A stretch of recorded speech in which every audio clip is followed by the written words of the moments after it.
जय हिंद दोस्तों, मैं हूं आपका दोस्त विजय राजभर और आप देख रहे हैं यूपी सच तक। दोस्तों आपसे बता दूं कि अभी हम लोग इस समय हैं जनपद बलिया, थाना नगरा और ग्राम सभा सराय गुलाब राय।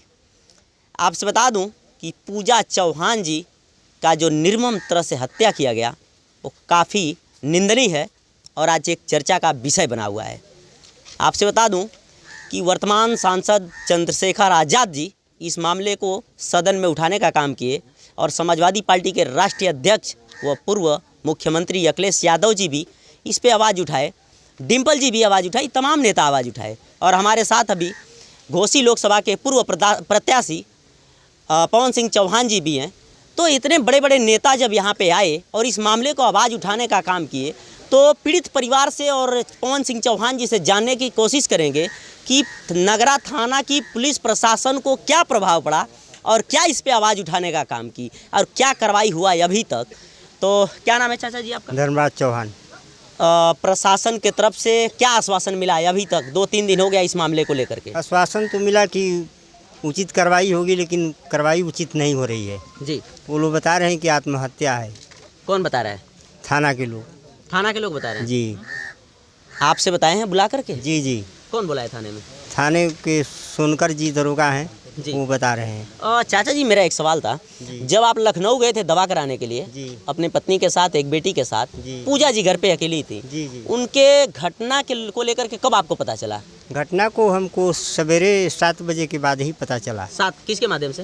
वो लड़का हमारा फ़ोन किया, बाहर में रहता था गुजरात। अच्छा। तो उसको उसकी फुआ ने जानकारी दिया कि ऐसा मतलब वो घटना हुई है। अच्छा। घर पर। यानी आपसे पहले फुआ जी को पता चला, जो आपके लड़के आपकी बहन है उनको पहले पता चला। कहाँ पे है वो? थोड़ा सा आ जाइए तो फुआ यहाँ। क्या नाम है आपका? उगनी जी। उगनी। आपको कब पता चला? हमके पता चला, हमारा भतीजा फ़ोन किया हमारी कहीं। अच्छा। तो कहे कि ये फुआ घरे चल जाइए, पूजा अकेले बड़ी। वो तो घर चल जाइए। तो हम लोग कहनी कि अच्छा ठीक बा, सवेरे हम चल जाई। वो बेरा ना आईली, सवेरे अली तो हो जावत जे घनिया बा सवारी बे उहें आवत तो देखत जे वजह से तो फेड़ा पर लटकल लौकता। तो हमार लड़का लिया के आवत रहना बाग से, तो कहता ना कि ए माई देखो ना पुतला टंगले बड़ी सा जमुनिया पर बना के। तो कहन जे कि तो चलो तो देखल जाता। तो इन जाता देखता इन जाता कहनी कह रही तो पूजावा है। तो इनके के फ़ोन करो, इनके फ़ोन करके बताओ कि हे जा पीछे हाथ बांध के जमनी पर लटकावल बे के तरह। तो रिजर्व गाड़ी करके आई लो। अच्छा, इसके बाद आपने इन लोगों से बताया फ़ोन करके? हाँ। अभी आप कहते हैं कि प्रशासन के द्वारा बताया जाता है कि हत्या ना, ये सुसाइड अपने आप के लिए। जी जी। क्या आपके लगा था प्रशासन अपने अन्याय ना करती है आपके साथ? प्रशासन एकदम अन्याय कर रही है जी। क्या कहेंगे प्रशासन को? प्रशासन को कहेंगे कि भ्रष्टाचार का काम कर रही है जी। तो शायद उसी थाने में आप एक कर्मचारी के तौर पे भी हैं, कार्य करते हैं जी। तो सुनने में आया है कि आपको धमकियां भी मिल रही है कि नौकरी करना है कि नहीं करना है। जी जी। ये सत्य है? जी, एसओ द्वारा कहा गया कि तुमको नौकरी करना है, आना है कि नहीं अब थाने में। अच्छा, एसओ साहब ये बात बोले हैं? जी जी। चलिए ठीक है, हमारे साथ पवन सिंह चौहान जी हैं। अब इनसे हम जानेंगे कि जो थाने में एक नौकरी का जो दबाव बनाया जा रहा है, नौकरी करना है कि नहीं करना है, बेटी का न्याय मांगोगे तो नौकरी नहीं मिलेगी और नौकरी करना है तो बेटी के लिए न्याय मत मानो, इस पे लिए क्या कहेंगे सर? मैं घोर निंदा करता हूँ उत्तर प्रदेश शासन और प्रशासन का कि आपके उत्तर प्रदेश माननीय मुख्यमंत्री योगी जी की सरकार में अगर प्रशासन इस तरह पीड़ित परिवार को करे कि नहीं, ये नगरा थाना का दरोगा और थाना अध्यक्ष महोदय कहें और जिला के कप्तान कहें, तो इसकी घोर निंदा करता हूं। ऐसे कर्मचारी की तत्काल प्रभाव से उत्तर प्रदेश सरकार से आग्रह करता हूं, तत्काल प्रभाव से इनको सस्पेंड किया जाए। ऐसे पीड़ित परिवार को अगर कोई गरीब किसान मजदूर अगर ये नहीं रहते, ये आँख पूजा चौहान का 100 नहीं मिलता। वो भी पेड़ के लगभग 30 फीट ऊपर कोई बहन अकेले चाहे कोई भाई अकेले न चढ़कर दोनों हाथ वो भी बांधा हो, तुम्हें अंधे हो कि नहीं दिखाई दे रहा है? और तुम कह रहे हो कि आत्महत्या है और कह रहे हो कि तुम्हें नौकरी करना है कि नहीं, तुम्हारी औकात है कि नौकरी नहीं करने दोगे? मैं ज़्यादा नहीं करना चाहूँ। अभी थाना नगरा जा रहे हैं हम लोग पूरे, अगर उचित कार्रवाई नहीं होती है तो पूरे बलिया ज़िला को, नगरा से लेकर पूरा बलिया को घेरने की औकात पवन चौहान रखता है। और वही नहीं, पूरे उत्तर प्रदेश को पूरे लामबंद होकर समाज और इस तरह के किसी भी जात धर्म के लोग, अभी भाई दुर्गेश जी हैं, किसी भी जात धर्म के लोग अगर वो गरीब किसान मजदूर रहेंगे, उसकी परिवार की बहन होगी, बेटी होगी, तो इनके साथ धर्मराज चौहान जी के साथ चलेगा, उनके कंधे से लड़ाई लड़ेगा। ऐसे परिवार को लिए अभी हम युवाओं से कहेंगे, ऐसे गरीब परिवार हैं, हम तो आपको माध्यम से आप लोगों के देखें तो सही हकीकत में इतने गरीब हैं कि पुलिस प्रशासन के लोग हीला हवाली लीपा पोती कर रहे हैं। पूजा चौहान जी को जब तक नहीं न्याय मिलता है तो सदन से, जिला से लेकर सदन तक घेरने का काम करेंगे। और बहन के परिवार के लिए या बलिया पुलिस पर हमें भरोसा नहीं है। मुझे सीबीआई की जांच और इनकी वो परिवार को 20 लाख रुपये और जिस तरह हर नौकरी हर पीड़ित परिवार को आप देते हैं उसी तरह नौकरी भी दें कि इनका परिवार चले और दरोगा और पुलिस होश में हो जाएं। पवन जी, मेरा सवाल है कि प्रशासन जिस हिसाब से कोई घटना घटती है तो पीएम रिपोर्ट का इंतजार किया जाता है, उससे पहले प्रशासन कैसे कर सकती है कि ये सुसाइड है कि हत्या है? फैसला कैसे सुना सकती है? इनको दरोगा डरवा धमका रहे हैं कि तुम्हें नौकरी करना है कि नहीं। उसी थाने में चौकीदार हैं। चौकीदार एक छोटा सा पद होता है, किसी तरह जीविका यापन करना। एक जिस तरह लेबर धूप में खटता है उसी तरह ये भी अपना पैर खटा जितने भी लेबर होते हैं जो मजदूरी करते हैं धूप में, उसी तरह इनको कुर्सी नहीं मिलती होगी, लगातार चलते होंगे, सेवा करते हैं। और उसी थाने का दरोगा और थाना अध्यक्ष महोदय इस तरह की बात करें कि तुम्हारी बेटी 30 फीट ऊपर पेड़ पर चढ़कर आत्महत्या कर ली है, अगर शायद आपकी बेटी होती तो क्या आप इस तरह की बात बताते? वो भी दोनों पैर दोनों हाथ बांधा हो, किस तरह वो बेटी दुश्मनों से लड़कर, जो अपराधी उनसे लड़कर किस तरह अपना जान बचाई, लास्ट में अपराधी उनको हत्या कर दिए। मैं घोर निंदा करता हूँ, ज़्यादा नहीं कहूँगा। अगर यही कहना चाहता हूँ, अभी हम लोग जा रहे हैं और शासन और प्रशासन को हिलाने की ताकत रखता है चौहान। पवन जी, योगी जी कहते हैं कि अगर इस चौराहे पे किसी बहन बेटी के साथ छेड़खानी हो तो अगले चौराहे तक वो गिरफ्तार हो जाएगा या उसके साथ इनकाउंटर हो जाएगा। तो योगी जी की पुलिस अभी तक क्या कर रही है? अभी लीपापोती कर रही है, अभी लीपापोती कर रही है, उनके बस की बात नहीं है, ऐसे नाकाम है।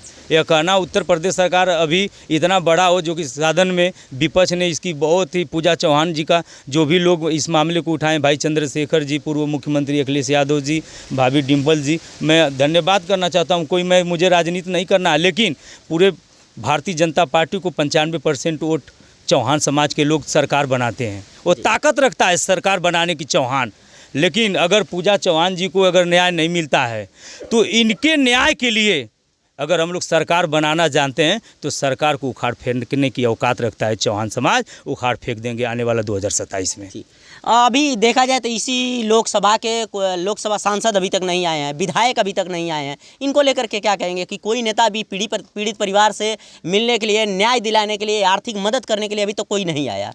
ऐसे जनप्रतिनिधियों का, जो जनप्रतिनिधि हैं बलिया के, मैं घोर निंदा करता हूं। आप तत्काल प्रभाव से हम लोगों का आग्रह है, समाज का आग्रह है, हमारे युवाओं का आग्रह है, समाज सेवियों का आग्रह है कि आप लोग यहां पे आएंगे तो पिताजी का मनोबल बढ़ेगा, आर्थिक सहयोग करेंगे, अपने फंड से देंगे। उत्तर प्रदेश सरकार से हम लोग 20 लाख रुपये एक नौकरी की मांग कर रहे हैं। आग्रह करता हूँ कि तत्काल इनको कुछ न कुछ मिल जाए। जिस तरह हम लोग गाजीपुर, NH, गोरखपुर और बनारस जब हम लोग घेरे, प्रशासन शासन का पैर फूला, 2 दिन 3 दिन हुआ, कल 5-5 लाख रुपए का चेक प्रदान हुआ, एक नौकरी देने की बात हुई, घर बनाने का बात हुआ। तो उसी तरह लड़कर इनके लिए हम लोग लड़ाई लड़कर इनको भी सम्मान दिलाने का काम करेंगे। योगी जी की सरकार में बुलडोजर बड़े जोर शोर से चलता है सर। हाँ, बुलडोजर बड़े जोर शोर से चलता है, अपराधियों के ऊपर बुलडोजर चलता है। तो क्या पूजा जी के जो अपराधी हैं उन लोगों पे बुलडोजर कब चलेगा? बहुत चलने की ज़रूरत है और चलेगा तभी लोग अपराधी ठंडाएंगे। लेकिन यहाँ जात पात देखकर बुलडोजर चलता है, मुझे तो लगता है जात पात नहीं देखने की ज़रूरत है। जितने भी हत्यारे इसमें हैं सभी के घर पर, चाहे वो कोई भी समाज का हो, चाहे हमारे समाज का हो, अगर वो गलत है तो गलत है, उसके घर पर बुलडोजर चलना है। उसकी 7 पीढ़ी याद आनी चाहिए कि किसी बहन के साथ इस तरह का अत्याचार दोबारा न हो। मैं अपने संगठन सम्राट पृथ्वीराज शब्दवेदी सेना के माध्यम से एक छोटा सा सहयोग 11,000 रुपये का मैं किया हूँ जी। क्या कहेंगे सर? मैं इस घटना का, दुर्गेश अम्बेडकर, छात्र नेता TD कॉलेज बलिया, समाज सेवी, मैं इस घटना का घोर निंदा करता हूँ। और मेरा बस इस परिवार के साथ हम लोग जो भी इस क्षेत्र के जनप्रतिनिधि हैं, सांसद, विधायक, जो भी अभी तक नहीं आए इस परिवार से मिलने के लिए, इस बात का हमें बहुत दुख है। और उसके साथ साथ जो भी इस क्षेत्र के लोग हैं, इस परिवार को भी दुख है कि शायद ऐसे हम लोग जो मेहनत कर रहे हैं और जनप्रतिनिधि लोग आते हैं तो और इस परिवार को सहयोग मिलता। और जो आज शासन प्रशासन जो नकार रही है कि नहीं ये घटना नहीं है, आत्महत्या किया गया है, खुद की हैं, तो ये गलत है। अगर शायद जनप्रतिनिधि लोग होते तो कुछ और सपोर्ट मिलता, लेकिन इस क्षेत्र के जो भी जनप्रतिनिधि हैं वो लोग नाकाम हैं। वो खुद ही अपने बीवी टीवी में मस्त हैं। शायद उनको इस परिवार से, इस समाज से, चाहे क्षेत्र के जनता से कोई मतलब नहीं है। और मैं ऐसे जनप्रतिनिधियों का मैं इस क्षेत्र से बगावत करता हूं और ये भी कहता हूं कि अगर इस मामले में अगर इस क्षेत्र के जनप्रतिनिधि आर्थिक रूप से लेकर के तन मन धन अगर सहयोग नहीं किए तो हम लोग आने वाले दिन में मुहिम चला करके जो भी इस क्षेत्र के जनप्रतिनिधि हैं उनके खिलाफ हम लोग प्रचार करने का काम करेंगे कि ऐसे लोगों को कभी न चुने जो एक गरीब परिवार से होकर के और आप जनप्रतिनिधि बनने का सपना देखते हैं, विधायक बनते हैं और आपके पास एक सही गाड़ी नहीं होती है और फिर फॉर्च्यूनर हो जाता है, आप करोड़ों में खेलते हैं। और एक परिवार को अगर पीड़ित हो जाता है परिवार तो आप एक हफ्ता हो जाता है, 4 दिन तक हो जाता है और आप देखने तक भी नहीं आते, आपके कोई सहयोगी नहीं आता है। ये बहुत शर्म की बात है। और मैं नगरा थाना चाहे बलिया प्रशासन को मैं कहना चाहता हूं कि ये क्रांतिकारियों की धरती है। हम लोग जब तक देख रहे हैं, नहीं तो फिर जल्द ही क्रांति के रूप में हम लोग बदल देंगे। चाहे थाना को घेरना पड़े, चाहे जिला को घेरना पड़े, जब भी ज़रूरत पड़ेगी। अगर हम लोग अभी राय से अभी बातचीत चला रहे हैं, अगर नहीं मानेंगे तो फिर थाना को घेरेंगे, जिला को घेरेंगे और जिस स्तर पे चाहे जो भी कुर्बानियों भी अगर देनी पड़ेगी तो शायद हम लोग समाज के लिए देंगे। क्योंकि समाज में चाहे किसी भी समाज की बहन बेटी हो, चाहे न्याय अन्याय की बात हो, एक सच्चा समाज सेवी किसी एक समाज का नहीं होता है, हमेशा अन्याय के खिलाफ लड़ता है। और हम लोग लड़ेंगे और आने वाले दिन में इस परिवार को न्याय दिलवाएंगे। अगर न्याय नहीं मिलेगा तो हम फिर से कहना चाहते हैं बलिया एसपी को और बलिया डीएम को कि नगरा थाना को घेरने का काम करेंगे और जिस हद तक जाना पड़ेगा हम लोग जाएंगे और इस परिवार को न्याय दिलवाने का काम करेंगे। ठीक है, चलिए आपसे बता दूं कि अभी हम लोग इस समय हैं पूजा चौहान जी के घर पे और पूजा चौहान जी को न्याय दिलाने के लिए बड़े से बड़े नेता लगे हैं, लेकिन उसके बावजूद भी थाने से क्या कहा जा रहा है, आप पिताजी ने अभी बताए हैं कि नौकरी चाहिए कि बेटी को न्याय चाहिए। बड़े शर्म की बात है। इस पे इतना निंदनीय घटना को देखते हुए प्रशासन किस हिसाब से ऐसे कह सकती है। और इसको देखते हुए हमारे साथ पवन चौहान अपने दल बल के साथ पहुँचे हैं न्याय दिलाने के लिए और आर्थिक मदद भी करने का काम किए हैं। और पवन चौहान जी के बारे में बताएं तो उत्तर प्रदेश में जहां भी ऐसी घटना होती है पूरे दल बल के साथ पहुंच रहे हैं और आर्थिक मदद करने का काम करते हैं, उस पीड़ित परिवार को न्याय भी दिलाने का काम करते हैं। तो अभी इनके साथ हम लोग पहुँचेंगे नगरा थाने पे और वहाँ पे क्या बात होती है वो भी दिखाने का काम करेंगे। और बाकी पूजा चौहान जी के बारे में इस घटना को लेकर के आप क्या सोचते हैं, अपनी राय कमेंट बॉक्स में ज़रूर दीजिएगा। मिलते हैं किसी और वीडियो के साथ, तब तक के लिए जय हिंद।